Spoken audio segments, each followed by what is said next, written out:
Na kama unajua Fort Jesus barabara inakaa venye inakaa vile, na neka barabara kadogo kanakaa potholes zile venye inakaa venye nataka. Jua tu wewe ni Wanta. Umeita jina ya mtu.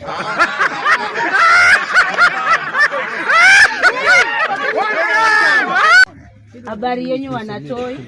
Vizuri. Tumeshukuru sana kwa kuja kwako. Tulikungoja last time. Jina.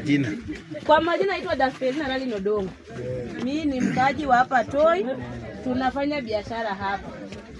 Tulipouliza mbona umesimama na imekuwa venye imekuwa, tuliambiwa ulikuwa umespota huko umesimama. So venye umekuja na ukatuambia waziwazi umesimama. Hakuna mwenye anainua mkono wa mtu this time round. Kama wewe ni mwanaume kuja kwa uwanja na kile kitu umefanya, tukutambue na tukupe nini? Kura.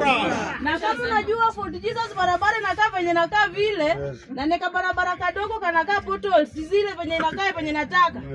Jua tu wewe ni Wanta. Umeita jina ya mtu.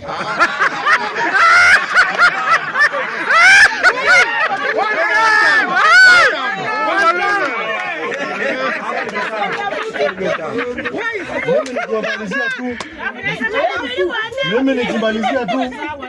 Iko sawa. Najua mwezi. Wakati wa ndugu yangu marehemu Ken na mimi Imran Kibim. Imran Pia. Bana tu.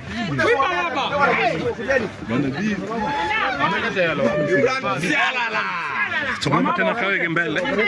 Orero nyumbani. Mimi mheshimiwa. na mimi kule hawa tumetoka mbali sana. Haya. Mambo ya mtu mzuri sana. Orero Wanta. Sawa. Asante. Orero Wanta. Walipa kwanza Orero hakuna kitu anafanya. Tunataka kiongozi. Nipige tu hapa na mheshimiwa. Wanatoi hoi. Wanatoi hoi. Mko salama? Mimi nimesema nipige niwasalimie. Kwa sababu hapa Toi ni kama nyumbani. Hawa ni majirani zangu, watu nimejua kutoka utotoni. Na mjua matatizo yetu sisi ndio tunajua suluhisho zao. Kabisa. Mtu wa nje hawezi.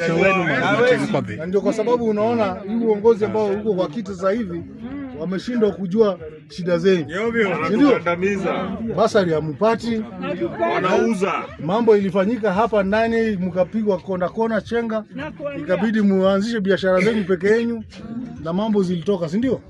So mtu ambaye amepitia hii shida mmepitia ndio anaweza leta suluhisho. Sawa?